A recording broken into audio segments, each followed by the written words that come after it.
एक समय की बात है। पहाड़ों और नदियों से घिरे एक सुंदर से गांव में राजू लकड़हारा रहता था। राजू मेहनती था और रोज जंगल से लकड़ियां काटकर अपना गुजारा करता था। उसके पास एक ही कुल्हाड़ी थी, जिसे वह बड़े प्यार से रखता था। वह कुल्हाड़ी उसके पिता की निशानी थी, इसलिए राजू उसे कभी अलग नहीं करता था। एक दिन सुबह सुबह राजू लकड़ियां काटने के लिए जंगल की ओर चला। जंगल बहुत बड़ा और रहस्यमय था। घने पेड़ों से सूरज की रोशनी भी मुश्किल से नीचे पहुंच पाती थी। चिड़ियों की आवाजें, हवा की सरसराहट और दूर कहीं झरने की कलकल, सब मिलाकर जंगल किसी कार्टून एडवेंचर जैसा लगता था।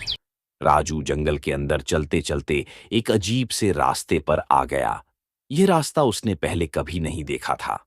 रास्ते पर चमचमाते नीले नीले फूल थे, जो खुद ब खुद हवा में झूमते लग रहे थे।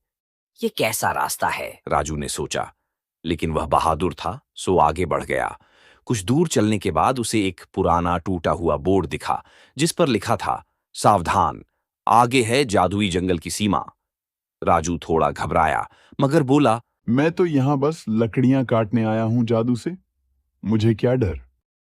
वह आगे बढ़ गया। जंगल की आवाजें और रहस्य जैसे जैसे वह आगे जा रहा था, जंगल और अजीब होता जा रहा था। पेड़ खुद ब खुद हिलते थे, पत्ते हवा के बिना उड़ते थे। अचानक उसे लगा कि कोई उसके पीछे चल रहा है। उसने मुड़कर देखा, कोई नहीं। अरे यार, जंगल तो सच में ही जादुई लगता है। वह बुदबुदाया। उसी समय एक पेड़ हिलता हुआ बोला, हाँ, बिल्कुल जादुई है। राजू डर के मारे उछल पड़ा। पेड़ हंसने लगा। डर मत, मैं जंगल का रक्षक पेड़ हूँ। तुम कौन हो और यहाँ क्या कर रहे हो? राजू ने हिम्मत जुटाते हुए कहा, मैं राजू लकड़हारा हूँ। मैं तो बस यहाँ लकड़ियां काटने आया हूँ। रक्षक पेड़ गंभीर हो गया। सुनो, ये जंगल जादुई है। बिना अनुमति कोई भी पेड़ नहीं काट सकता। अगर तुमने ऐसा किया तो मुसीबत में पड़ सकते हो। राजू ने नम्रता से कहा, मैं सिर्फ सूखी लकड़ियां ले लूंगा, किसी जीवित पेड़ को नहीं काटूंगा। पेड़ मुस्कुराया और बोला, अच्छा, तुम अच्छे मन के इंसान लगते हो। सावधान रहना। और पेड़ फिर से शांत हो गया। खो गई कुल्हाड़ी। राजू सूखी लकड़ियां ढूंढने आगे बढ़ा। तभी उसका पैर फिसला और वह एक छोटी सी नदी के पास जा गिरा। गिरते गिरते उसकी प्यारी कुल्हाड़ी नदी में छपाक से गिर गई। राजू परेशान हो गया।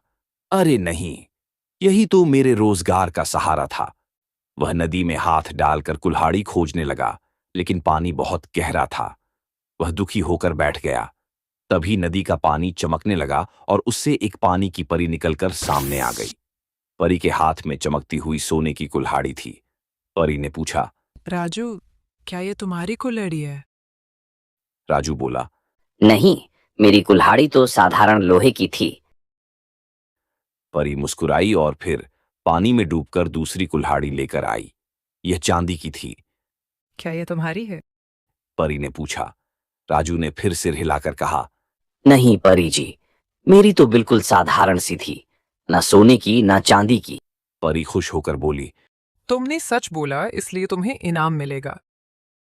फिर वह पानी में गई और इस बार साधारण लोहे की कुल्हाड़ी लेकर आई, राजू की अपनी। या लो, या तुम्हारी है। और तुम्हारी ईमानदारी के लिए सोने और चांदी, एक कुल्हाड़ी तुम्हारी हुई। राजू खुश होकर बोला, धन्यवाद परी जी, मैं हमेशा सच बोलूंगा। जंगल में खतरनाक मोड़। राजू कुल्हाड़ियां लेकर जाने ही वाला था कि अचानक जंगल के अंदर से कुर्राहट की आवाज आई। शायद कोई भालू है, राजू ने सोचा। कार्टून की तरह बड़े बड़े कदमों से एक भूखा भालू उधर आ रहा था। राजू डर गया। लेकिन तभी रक्षक पेड़ से जाग गया। पेड़ ने जोर से कहा, भालू, ये इंसान जंगल को नुकसान नहीं पहुंचा रहा। इसे जाने दो। भालू पेड़ की बात मान गया और आराम से चला गया। राजू ने राहत की सांस ली। धन्यवाद, उसने पेड़ से कहा। पेड़ ने मुस्कुराते हुए कहा, तुम अच्छे इंसान हो, इसीलिए जंगल भी तुम्हारी मदद कर रहा है। गांव में खुशहाली। राजू तीनों कुल्हाड़ियां लेकर गांव वापस पहुंचा। उसने सोने और चांदी की कुल्हाड़ियां बेचकर बहुत सारा पैसा कमाया। लेकिन उसने कभी लालच नहीं किया। वह गांव के गरीब लोगों की मदद भी करता था। गांव वाले उसे प्यार से ईमानदार कहते थे। राजू कहने लगे, जादुई जंगल भी उससे खुश था। जब भी वह जंगल जाता, पेड़ उसे नमस्ते करते, पक्षी उसके लिए गाना गाते और हवा भी प्यार से उसके पास बहती। और इस तरह राजू की जिंदगी खुशियों से भर गई। कहानी से सीख, ईमानदारी का फल हमेशा मीठा होता है और प्रकृति का सम्मान करने वाले को प्रकृति भी सुरक्षित रखती है।